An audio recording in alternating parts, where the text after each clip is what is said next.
আজ আমাদের মহান বিজয় দিবসের ৫৩ বছর। সবাইকে জানাই বিজয় দিবসের অনেক অনেক শুভেচ্ছা। আমাদের এই বিশেষ দিনটাকে উদযাপন করার জন্য আমরা এখন চলে যাচ্ছি রাশিয়ার মস্কোতে অবস্থিত বাংলাদেশ দূতাবাসে প্রতিবারের মতো এবারও বিজয় দিবস উপলক্ষে খুব সুন্দর আয়োজন করা হয়েছে। সকাল থেকেই আজ প্রচন্ড স্নোফল হচ্ছে, সব দিকে কিন্তু স্নো পড়ে একাকার অবস্থা। কিছুক্ষণের মধ্যে শুরু হয়ে যাবে বিজয় দিবসের সেই বিশেষ অনুষ্ঠান। আশা করি ভালোই লাগবে। সম্মানিত সদস্যবৃন্দ এবং রোসাটাউন টেকনিক্যাল একাডেমি হতে আগত বাংলাদেশি প্রশিক্ষণার্থীগণ, আসসালামু আলাইকুম ও শুভ সন্ধ্যা। সম্মানিত সভাপতির সদয় অনুমোদন ক্রমে আমি আজকের অনুষ্ঠান শুরু করছি। আমি পবিত্র কোরআন থেকে সূরা বাকারা ১৫২ থেকে ১৫৬ নম্বর আয়াত তেলাওয়াত ও বাংলা অনুবাদ।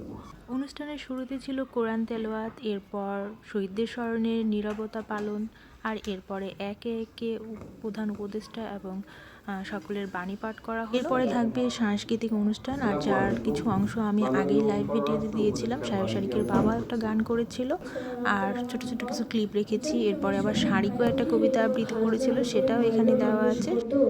পূর্ণ শহর পূর্ণ শ্যামল গ্রাম যে শত শত হানাদারের সঙ্গে জোরে লড়ে সবাই একটু দেখে জানাবেন শারিকের কবিতা আবৃত্তিটা কেমন হয়েছে। শারিকা অনেক খুশি হবে। শারিক বারবার বলছিল যে আমি কেমন করেছি।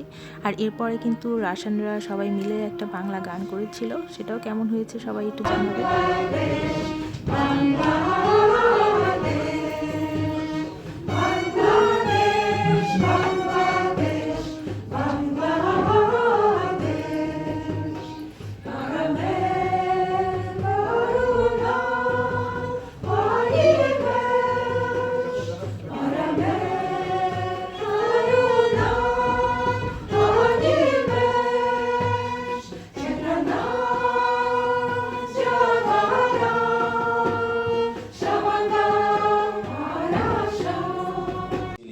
স্বাধীনতা তুমি বটের ছায়ায় তরুণ মেধাবী শিক্ষার্থীর শানিত কথার ঝলসানি লাগা সতেজ ভাষণ।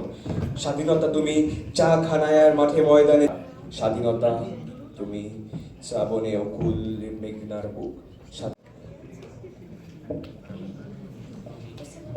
আমার নাম শারিক। আমি একটা ছড়া বলবো। আমার ছড়াটার নাম বিজয় তুমি। বিজয় তুমি মুক্ত একটি পাখি, গগন তলে কণ্ঠ ডাকা রাখি। বিজয় তুমি গোলাপ জবা ফুল, শীতল জলের নদীর দিকে। বিজয় তুমি লাল সবুজ পতাকা, মুক্ত হয় ওর উৎস আঁকা বাঁকা। বিজয় তুমি মায়ের মুখের হাসি, সেই হাসিকে সবাই ভালোবাসি। বিজয় তুমি একটি স্বাধীন দেশ, নাম দিও সোনার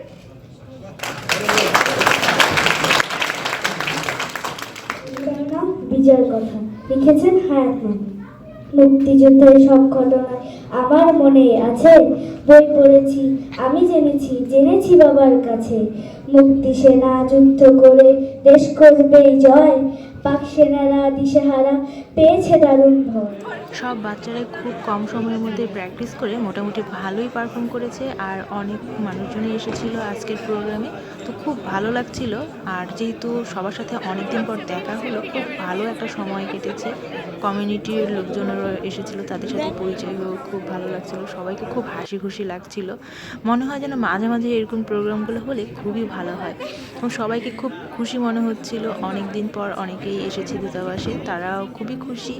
এরপরে খাওয়া দাওয়ার আয়োজন ছিল, খাওয়া দাওয়া শেষ করে এরপরে আমরা আবার সবাই মিলে একসাথে কিছু ছবিও তুললাম, এই দিনটাকে স্মরণীয় করে রাখার জন্য, স্মৃতি হিসাবে থেকে যাবে আর কি। তো আজ এখানে শেষ করছি। সবাই ভালো থাকবেন, সুস্থ থাকবেন, সাবধানে থাকবেন, আমাদের জন্য দোয়া করবেন। আবারও সবাইকে জানাই বিজয় দিবসের অনেক অনেক শুভেচ্ছা। আল্লাহ হাফেজ।